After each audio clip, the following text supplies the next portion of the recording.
Okay, have this started. All right. Okay. A short agenda. We are going to do a quick intro to what multi-cloud security means, or the offering is from the CloudGuard platform, and then we are going to go into the specs and requirements for deploying the container security modules, and we are going to go into a live demo where we're going to walk through a quick onboarding of a Kubernetes cluster to the CloudGuard platform, and with the workload protection modules. And then we're going to dive into the individual modules itself, which is going to be the threat intelligence, image assurance, admission control, and then we will round it up with the runtime protection, which is an EA version, and then we'll open the floor for Q&A.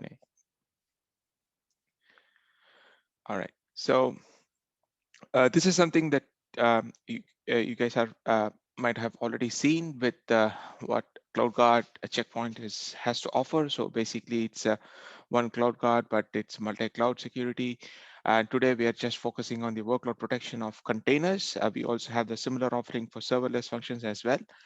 And as you guys already know, this comes pre-packaged with the cloud security posture management already. So it goes hand in hand, but we do have other modules here as well. So for container protection, the whole thing starts with how you want to set up your posture, right? So every time that you look at an environment, let it be a cloud in itself or like a cluster, like Kubernetes, you're going to look at the posture management to see how it is configured. What are the common vulnerabilities and exposures which are out there, and then how to remediate them. That's the posture management and visibility, right? And then we have the ability to look into the image itself, how what that image is, and where you're getting the image from, what are the vulnerabilities of the image. Then we're looking at admission control, like saying how we want to control the actions or the commands which are applied um, on your cluster, how we want to execute it. If you want to block it or detect it, you have the ability to do so with the container protection. And then we have the runtime protection, which is basically at the execution time, how we want your clusters to execute. That's the runtime protection. And then we have the intrusion detection, basically, which is the CITH, or the cloud intelligence and threat hunting ability, where you are able to look at the traffic or the user activity within your module.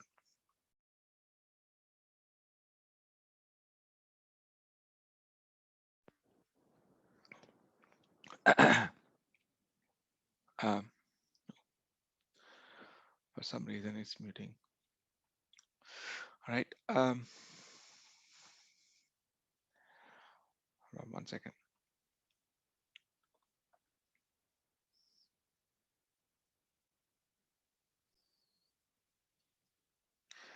Let me share again. Sorry about that. Yep. So as far as the specifications are concerned, so we have a breakdown of the features for image assurance. Oh, I think there is something missing here, but um, um, excuse me. Yeah. So basically, these are like a simple specifications of the versions which are running in there, of the agent which are going to be deployed in your cluster, and the requirements are for the memory and CPU are defined here. So I will be sharing this slide at the end of the session through the organizer, and if you guys are interested, you can use the slide to look at the minimum requirements for deploying the CloudGuard agents onto your clusters. Right. So how does the onboarding work, and how do we even monitor and protect your Kubernetes environment? It's so if you have used CloudGuard earlier, the simple workflow is to always use the cloud's native APIs to pull information or the metadata surrounding your cloud. For example, AWS, we use AWS's API to fire queries to get information about your EC2 or an S3 bucket, and so on and so forth. But with Kubernetes, it's a little different, where we have to deploy a checkpoint agent or the CP agent, which will be residing on your nodes to look for the vulnerabilities or to look for the traffic, and depending on the modules that you open up. And basically, that agent will be the one which is collecting and sending the information back to your CloudGuard portal. So it is not a way where we are firing the API, but rather the agent is sending the information every 2 minutes um, to the CloudGuard portal. So you get like an updated information of what's happening with the cluster right then and there. So that's basically how the Kubernetes cluster onboarding works, where we deploy an agent. And so I will be quickly going over how we want to onboard an environment right now. So let's go into a quick demo on the onboarding.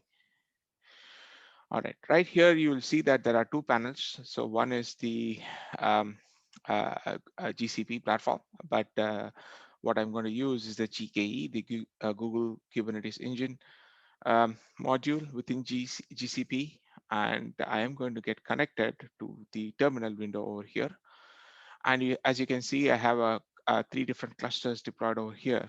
So what I'm going to do is I'm going to select one of these clusters, and I'm going to get connected to that cluster so that I can click connect, run it in the Cloud Shell, and I should be all set.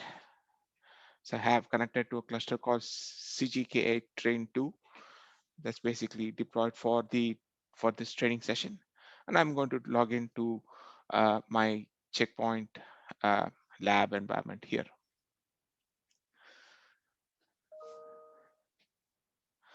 Right. So once I'm logged in, I'm going to go ahead and onboard uh, the environment into the CloudGuard platform. So what I need to do is I have to go to the assets, and I'm going to go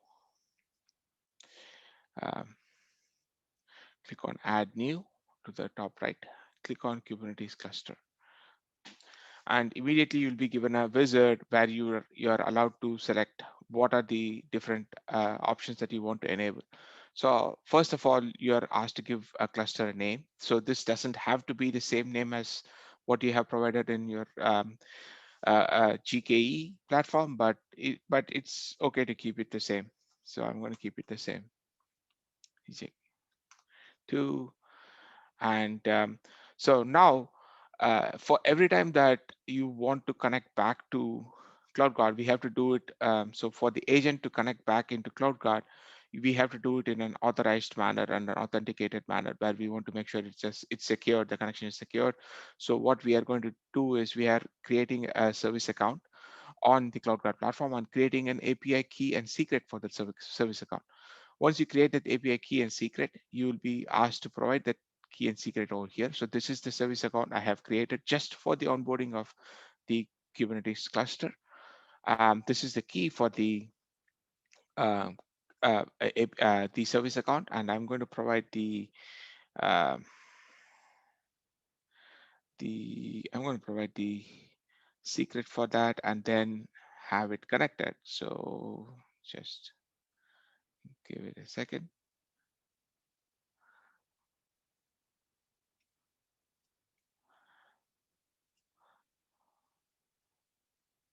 I'm going to provide the key.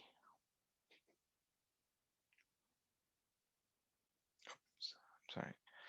Okay, so that's the key, and I'm going to provide, I'm going to leave the namespace to be checkpoint as well. So I'm not going to change anything. And I'm going to enable threat intelligence here.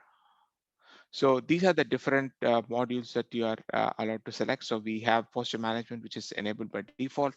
We have image assurance, admission control, runtime, and threat intelligence. So basically, these are the different modules that you get to choose. So you can choose any one or any two or a combination of anything. And then you can also choose to upgrade to the other modules later. So I'm going to choose just image assurance and admission control for this demo, um, and show you guys how we can even upgrade or if you want to enable the other modules, how we can do it at a later time. So I'm going to click on next. So you get to choose an OU, which will help you with the creating policies more easily, where you don't have to keep assigning policies under posture management for each and individual cluster, but rather you can do it at the OU level, which will make it a lot more easier for you to deploy or create policies and get notified immediately of the CVEs. So you go ahead and select the OU, and now you'll be given the command that you have to execute on your um, uh, on your Kubernetes platform. So I'm going to go ahead and copy that. So basically, this is a Helm command, Helm chart command. So I'm going to go ahead and execute that command over here.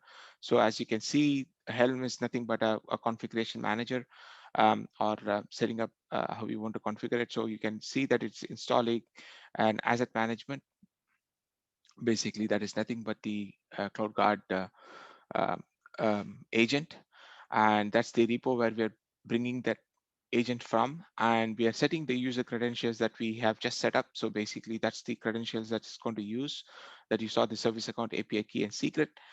And I will be setting the cluster ID, and I will go on to select what are the modules that you want to enable. So you see that the image scan is enabled to true and the admission control is enabled to true, but you don't see the CITH or the runtime protection, which is enabled. So, but which you can at a later time. And you can see that the namespace has been set for checkpoint. So let's go ahead and get this started. So this is going to deploy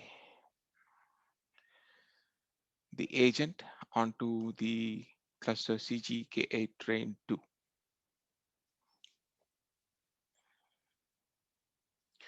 So you can see it is saying it has been deployed. It was deployed successfully just now. So we can actually check for the status. We can do, okay, and you can do K kubectl get pods, and you can do -n, which is for namespace, and click and enter checkpoint, which is the namespace we provided for the agent to run. And you can see these are the agents which have been deployed. So this is a 3-node cluster, and you can see the agents has been deployed in a very similar manner. So you can see the pod which is deployed for the inventory management or the agent. It's just a single one which is running on the master node. But for the other agents, we have to deploy it in a multi-node. Basically, we have to be, the nodes have to run, or the agents have to run even on the worker nodes to understand or to get information on what's running there, how to get the information, and so on and so forth. So we cannot just run on the master node and be able to detect or stop the execution, or like the admission control or the image scan by running on the master node, right? So you can even do a kget pods -n checkpoint -o wide, which is a little bit more detailed information. So you can see where which node these are all running. So you can see each and individual agent and which individual node they are running in, right? And you can see the status, which is basically means that they're all in the running state. So let's go ahead and click on next, and we should be able to finish it. And you should see that the onboarding summary, it says it's a success. You can go ahead and click on finish, and that will give you the onboarding page. So now we can see that we have selected the image assurance and admission control for this for this cluster, and those are the only 2 modules enabled for this cluster.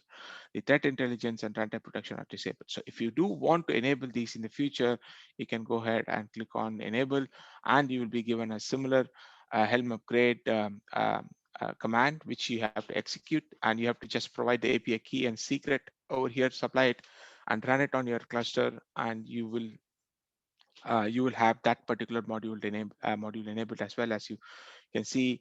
If it's runtime, it's going to say runtime protection enabled is set to true. So that's basically it. Um, all right, so now let's go a little bit into what these different modules are doing. So intrusion detection. So I'm going to start with image assurance. Let's come back to intrusion detection in a minute. So basically, the CI/CD tools which can we can scan the image in the development stage. So basically, right now everything is shift left. You are looking at different images being deployed, right? And you have your Docker Hub where you can download things from, and you'll have your own repo where you are publishing your images and then pulling it and deploying them. But there are instances where your images kind of get out of control, where your developers are deploying images which are pulled from anywhere and everywhere. And to control that, we have our image assurance platform, which can look for CVEs on your images, right? So you can get those images wherever you're getting it from. But if they are having too many critical exposures, then we can create alerts for them, and you can even deploy this image assurance as part of your CI/CD pipeline, so that you can block your cluster deployments right at the uh, right at the beginning, rather than having the cluster deployed and then going and looking at images and then remediating it. So instead of doing that, you can use our image assurance module in the dev stage itself, which is basically our CI/CD tool, right? Shift left tool. For the admission control, so basically it's there to govern cluster operations via admission controller. So there are two different types of operations. So we have the protect operation and then the detect, and we will enforce the least privileged access right. So and to create these, it's pretty straightforward. And uh, uh, to work on this, so let me go ahead and show you a quick demo on how the admission control and image assurance works. Right. And for this session, I'm going to go ahead and use the existing um, cluster. I'm going to connect to the CGK8 train 2, because I have already deployed a couple of pods there and environment there. So let me show you guys what's running over there. So I can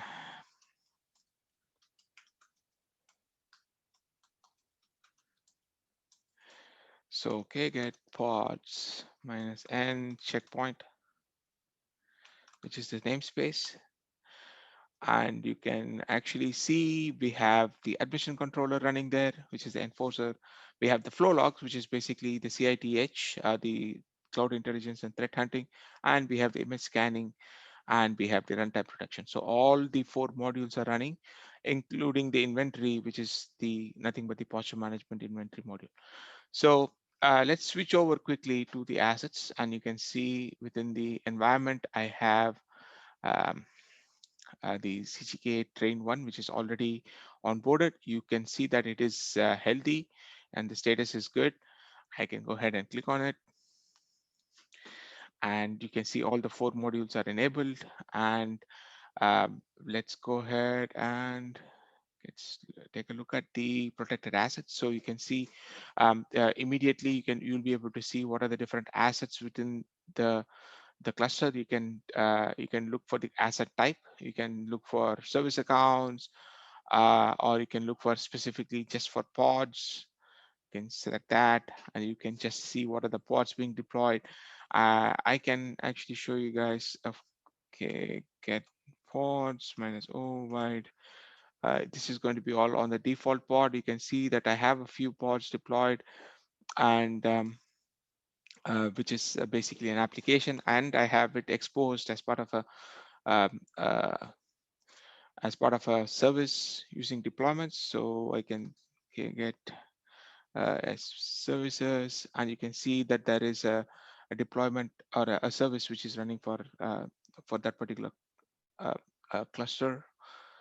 And you can see that this is even exposed on port 80. So let's go ahead and click on HTTP and do that, and you can see that it is exposed, so it is open to the internet.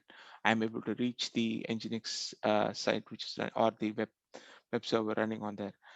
um, right. So now, now that you have a good idea of what's running, what cluster, what the cluster is running, let's look at how you can enforce using your admission controller. So for admission control, you can go to workload protection, and under workload protection, you can look at the admission controller, and you will have rule sets in there. So the best way to approach this is to create a sample rule. So just for this demo session, I have created a sample rule in here saying that the spec containers, basically the YAML, should not, contain, should only contain images from the Google container repository. Basically, it should only contain the images from that particular repo and not from anywhere else. So for us to do anything, we can actually try to deploy an image within that particular cluster, which is from, say, an Nginx or a Redis. Let's try and deploy and see what happens. But before that, if you can actually get to choose how you want to enforce this particular rule for the admission controller. So you can look for policies, and how we want to enforce that rule is basically going in there and creating add a policy. You can select the environment rule or a OU rule, select the environment where you want to apply, and select that this is the controller that we created. And you can select the mode that you want to create, detect. You can either detect the um, um, you can either detect the execution or the admission controllers uh, enforcement, or you can actually even go ahead and prevent it. So that all of these images, or at least if it matches the rule saying that, hey, it is being deployed in an image which is not from the GCR.io, then it's going to do prevent. It's going to block. Uh, uh, it's going to block the run. Right.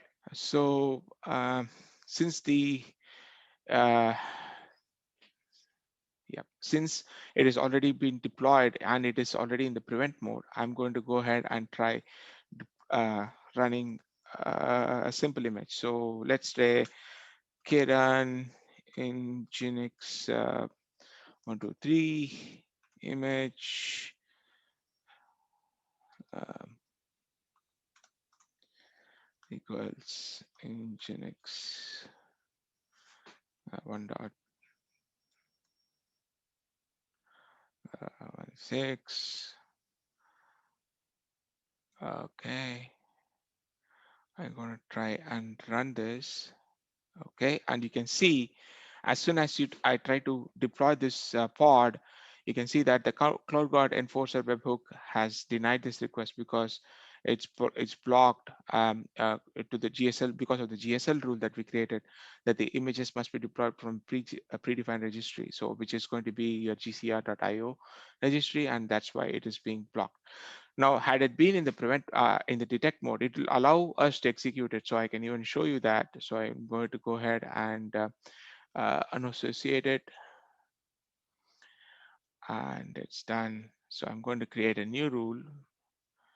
I'm going to do the where I'm going to just detect it and not prevent it. So go ahead and do that and do the detection mode.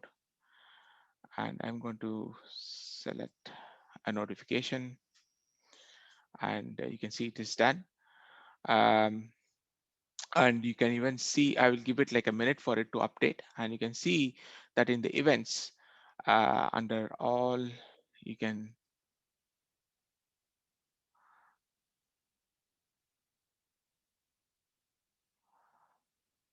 so I'm going to go ahead and expand this a bit. So you can add a filter. You can say that, hey, I want to uh, security event. I'm going to go ahead and add a filter. I'm going to say category, um, uh, not the category. I'm going to say alert type, security event, category, and you can actually see that that event, or the prevent event that we just saw, will also be part of the alerts over here. I think it will take a couple of minutes for it to come over here, but The enforcement is immediate, but the detection will take a minute or two for it to come over here in the alerts panel. So let's wait a minute. And you'll also know that since we have switched to the um, uh, since we have switched to the detection mode, let's try and see if the agent has picked up the change. It should have. It should be within 2 minutes. If not, if it has picked it up, what's going to happen is it's going to allow me to run this pod, but it's going to detect it and then alert it in my notification panel. So go ahead and click on this, and you can see that the same pod is now created. So I can the pod has been created. It's no longer blocked, and eventually what's going to happen is you're going to see that over here in your uh, security events, which is still not picked it up, but eventually it is going to show up over here, where you can see that it would have the title of chain of trust protection. The images must it's going to contain everything it's supposed to, and then it's going to show you that it has detected violating execution of an image or a deployment of an image. So um, that's the admission controller part. The second part which I was talking about is the image assurance, which is also part of the workload protection. So you can actually go. Before we jump on to the other section, admission controller can not just do just the image image assurance, or the you can not just stop with the looking for the types of images or the repos, but you can look for other actions as well. So for example, if you go into workload protection and look for admission controls and look at rule sets, you can create your own rule sets. So you can basically create your rule sets based on how we want to uh, look at your um, so the use case right now we have is for the image. That's the one that I created as a this is a sample use case, so it's easy to show it as in a demo, and it's quick to deploy. But if you want to create your own rule set based on other criteria, then you can go ahead and do so. So for example, you can say, hey, I have Kubernetes, the Kubernetes pod, and you can not just look for the images, but which we just did, but you can look for labels. You can look for any violating labels, or you can look for any any commands which is part of your containers. So for example, if you have any arguments deployed over here and you say that, hey, I should have Kubernetes pod should not have spec containers, and then contain any, and then you can say arguments and contain any, and you can write the operators over here, and then any, and basically you can switch to free text and say slash bin slash sh, or you can say it should not, yeah, slash bin slash sh, and and you can close the argument over here and contain any, and you can run the test. Basically you can try and run it. uh, oh, it is an invalid. Hold on. Let's try to give it in quotes. Okay. Okay, maybe in double quotes. Basically, you can create any type of um, uh, uh, arguments over here within the builder, and not just look for the image types. You can look for any of these criterias and then create your own rule, which will basically look for the detection and then either detect it, or you can even prevent it based on how you have configured your environment. So that's basically how it works. So this is for the admission control. We have a similar, which is admission controller is already a GA product. We have it as part of the general availability. It's open for all our customers. You can, if you have Kubernetes enabled, you are free to enable admission control and give it a try. For the image assurance, it's very similar, but it's it's more of a shift left tool um,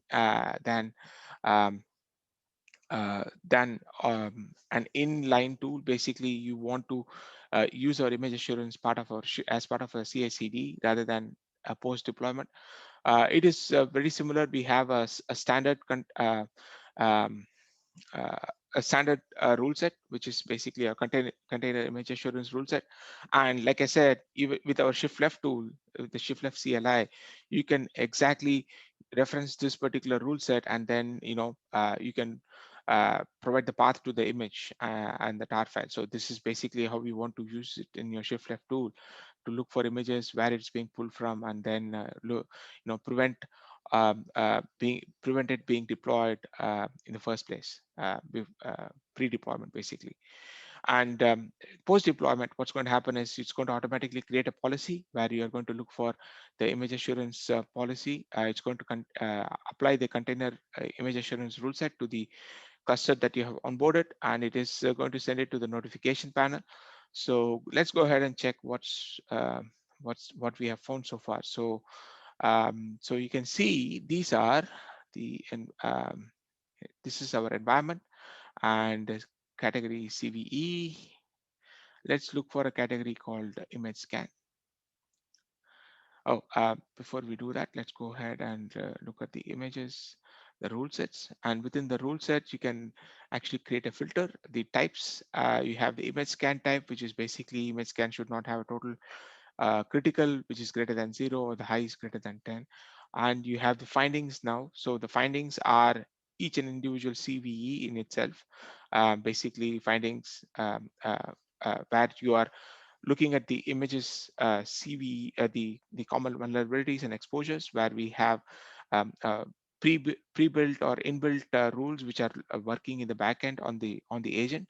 And you can see those vulnerabilities over here. So under events, you can look for the category and say image scan, and you can see these are all the critical image scans. So you can see that I have deployed Nginx and Redis. So you can look Nginx and Redis cache over in the pods, and you can see that these are there are vulnerabilities as part of this images, and you can actually go into that particular image and look for what their alerts are. So you can see there are plenty of high alerts, a few critical alerts. You can click on the critical alerts and exactly find out what those alerts are. So or what those vulnerabilities are. So you can dive individually into a specific image, figure out what are those vulnerabilities which are exposed, and take the right action.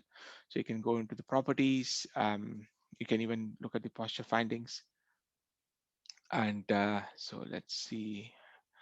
Yeah, this is the deployment and protected assets. So let's look at the images, events. Let's go back to the events. And yeah, basically, you will be able to dive deeper into each individual image here as well. All right. I It's been uh, yeah, quick time check. We have only 24 minutes. We want to cover the runtime protection, which is also part of EA. But is there is there any other question? Is there any questions at this point? I don't see any questions in the Q&A panel. Okay. All right, then I'm going to reserve the questions for the end of the session. So basically, yeah, that's our admission controller and the image scan modules for our workload protection. Um, like we discussed over here in the deck. Let's look at the other item over here. So next is the runtime protection. So the runtime protection is more of a behavior based protection. Basically, what is going to happen is it is similar to admission controller, but we can detect and block incidents in real time. So this is based on, we kind of create a baseline using the behavioral signature. So how your posture, how your container is executed, right? So how it is supposed to work, and we kind of create a behavior over a period of time, and we kind of learn how your pod or cluster is being executed, or being used, and based on that behavior pattern, we kind of create a set of all the commands which are being executed, what are the different traffic which is running through, and we kind of create a profile, and based on the profile, we are going to either detect or block based on your selection, how we want to enforce it. So for example, here, if you go back over here, and go to your workload protection, you can go to runtime protection pod groups, which is still a preview mode, and you can look for, say, as a type. Let's go look for deployments, and let's look at the deployment that I have created over here. So deployment, this is going to have properties, and we have many. Okay, entity viewer, and yeah, so we have here within this deployment, we have I think we have a couple of different or three different containers running on them. So let's see, strategy template. Let's look at the template, metadata, and spec. So you can see that we have uh,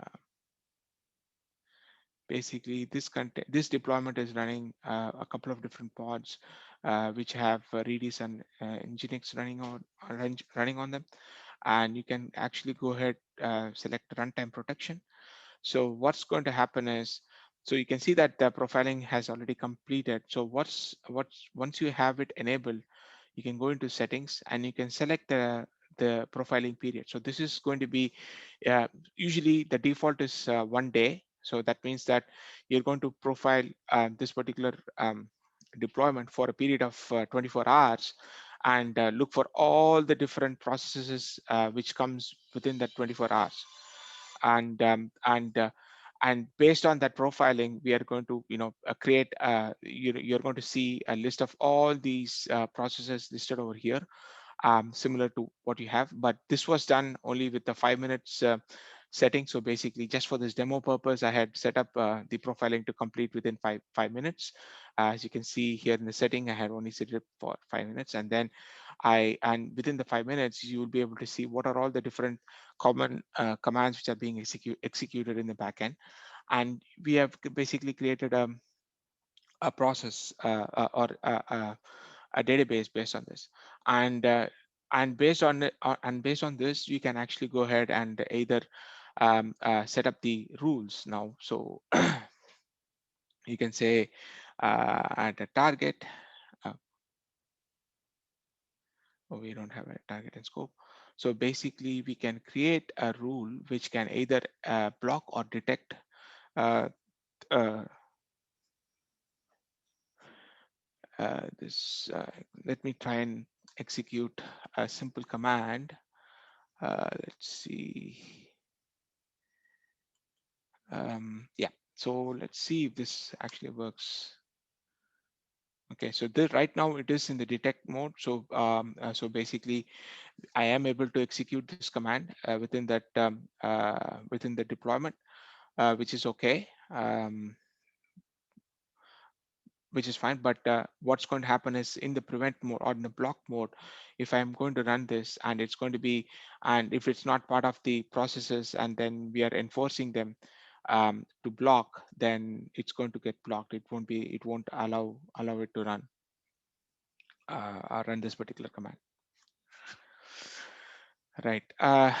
Okay. So that's basically an overview of the runtime protection as well. So basically, it's a behavior based module, or and it's going to profile over a period of like an hour, or even 24 hours, which is what we recommend. And based on that, you can either enforce it, or you can set it for detect, and run it on your cluster. So that's basically it. The last piece of the our session here is the intrusion detection, or we should call it as cloud intelligence and threat hunting.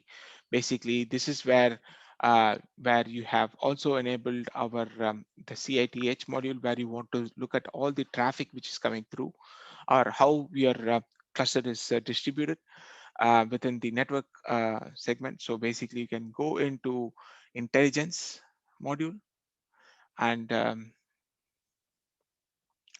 within the intelligence module, you can actually look for something called the traffic explorer. And within the traffic explorer, you can look for the environment, which is going to be your Kubernetes cluster CGK 8 train 1. And immediately you'll be given a map of sorts, where you can have a look at all the different ways your connections are coming in from. So for example, here you have your external source, where we are getting information implicitly. So you're getting the traffic coming over here. You have asset management. Basically, this is all your anything which says asset management is going to be your the the checkpoint cloud guard pod running on your environment. So that's that on your nodes, and we are able to look at all the different the internal um, pods and groups, and we are able to get information as to where the traffic is coming from. Right now, the action is set to accept. So I'm going to remove that filter. I'm going to run for the last, say, 1 hour. Let's see what the traffic looked like in the last 1 hour. So you can see the connections coming in over here. We have internal IPs being accessed, and let's dive into a single node. So for example, let's look at the asset management. Let's look for Kubernetes DNS. So yeah, you can see that kubedns, this particular um, rule. So you can even look at the timeline and see that there are being traffic being sent out. This is for the basically the inventory management, or whatever traffic that you're getting from your from the agent which is deployed in there to our to your CloudGuard platform. So that's the traffic. Let's see if we can run something, a quick GSL. Um, so let's run a quick query, CloudGuard queries. For some reason, the queries are not loading. It might be a browser problem, but let's see, add a filter, say the source is malicious, uh, only malicious, and say, let's run it. You might not see anything because, yeah, there are no malicious traffic coming in. Let's asset type is pod. Let's run that. And yeah, so you are now going to get a filtered result based on the asset type to be a pod, and you can now deep dive into each of these individual pods, and then understand what we have over here. So you have Kubernetes, you have the metrics, you have the metric services, you have a bunch of different pods which are running, um, which is what we expect. But yeah, like I said, this is kind of gives you an overall idea of how your network services are distributed within your cluster. So that's kind of gives you a good idea of how the cloud intelligence and threat hunting works. I think I have covered everything within the time frame we can. Unfortunately, I wanted to show you guys a demo where I can send some malicious traffic, but it is not set up right now. So as soon as you send the malicious traffic, it will be able to create a quick alert. So basically, what's going to happen is within the intelligence, you're going to have a policy set up, which have predefined rule sets, but you can associate those rule set to policy. So basically, this is how it's set up. The CloudGuard best practices for rule set is now applied to the CGK. This particular rule set, this particular cluster, and that is actually being sent into the events console as well. So you can look for the cloud network traffic, and you'll get the same thing over here, but it's in the log format. Whatever you saw in the graph is now converted into a log, and that's basically it. So let's run this guy. Yeah, so basically whatever you saw as part of the graph is what you can see as part of the logs as well. So you can look for the different source, and where the destination is, and what are the IPs and ports it's using, and what are the actions it's taking. So it's accept or reject traffic. So you can look for all of that cloud network traffic logs. Right. So that's our CITH, and actually it gives us 10 more minutes to cover any other topic. So I'm going to pause here. Unfortunately, like I said, I cannot do a demo of the of sending a malicious traffic. I am not set up for it yet, or actually it was set up, and there is something wrong with the setup, and I'm trying to troubleshoot it. But um, as far as the session is concerned, I think I've covered all the topics. So just to recap, our image assurance and the admission control is GA. Basically, it is generally available for everybody, for all of our customers, and so is our threat intelligence tool. So basically, if you want to explore the traffic of your Kubernetes cluster, you can use our intelligence platform to view that. The one thing which is not available right now is the runtime protection, which is still in the EA or the preview mode, which is basically the profiling, where we go and profile the behavior of your Kubernetes cluster and what are the commands being executed, and we can either enforce or block it. So that's a recap. I'm going to open the floor for questions, and I'm going to unmute everybody to talk. So if you guys have any questions, please feel free, uh, and feel free to unmute yourself, and uh, go ahead and ask your questions.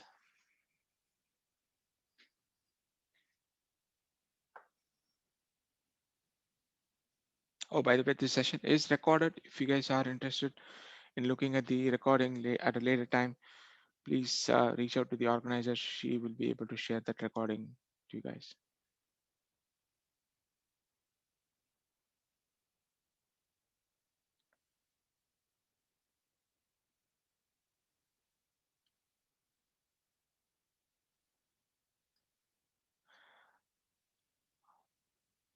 Any questions?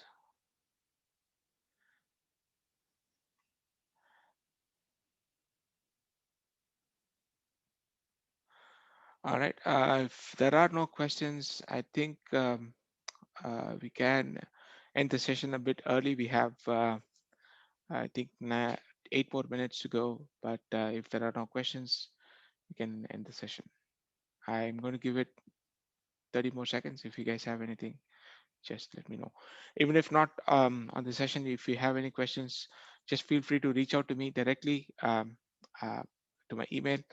You can, yeah, like I said, if you want the recording of the session, you can ask our organizer Pamela Woolman, and she'll be able to provide my email as well as the recording of the session. If you want to share it with your colleagues, please feel free to do so.